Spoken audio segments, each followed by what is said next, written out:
अस्सलाम वालेकुम सामीन। ये चैनल है माहौलियात, अदब ते सकाफत ते मैं हाँ तुहाडा अपना अशरफ जावेद मलिक। सामीन, एक नज़म गाड़ी दी याद ते चक स्टेशन दी याद, जिको असां चक रेलवे स्टेशन आखदे हैं, और ये है शुजाबाद कनू 7 किलोमीटर पहले मुल्तान आले पासे।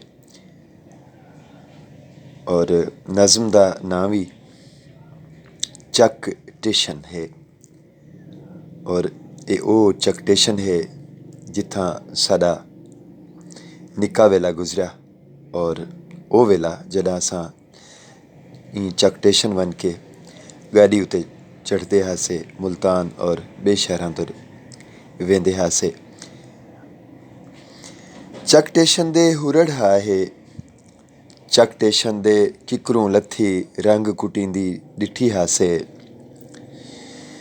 चक स्टेशन दे पिपलां तले बैंचां उत्ते तत्ती धुप विच चीड़ियां दे चिलकार च गुम थी साडा चेता बाल बलावें दियां उमरां विच हुण भी साकूं स्टेशन अंदर दफ्तर दे विच स्टेशन मास्टर दे हत्थ दी याद डिवेंदे, जि'यां अक्खीं शार्ट हैंड च लिखी होई तार को पढ़ के गाड़ी दे 5 मिंटां तोड़ी पुज्जण दा ऐलान करेन हा।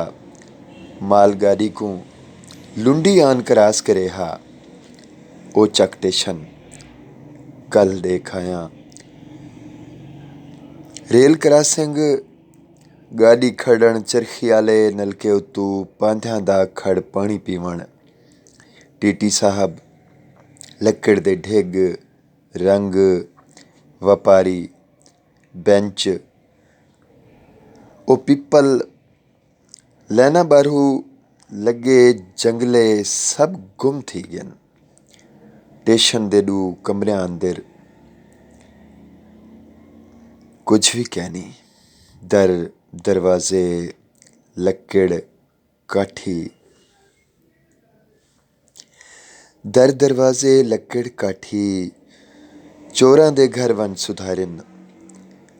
ना कोई गाड़ी ना कोई इंजन ना कोई बोगी।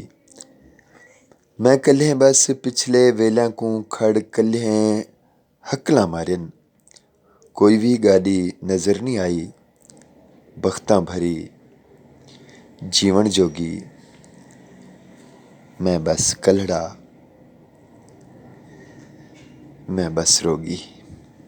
बहु मोहब्बत सही वल कहीं बई एक नज़म दे नाल तुहाडी खिदमत विच हाज़री देसा। चैनल को सब्सक्राइब करे सो और ई नज़म को अग्गां तिर शेयर भी करे सो। अल्लाह हाफिज़।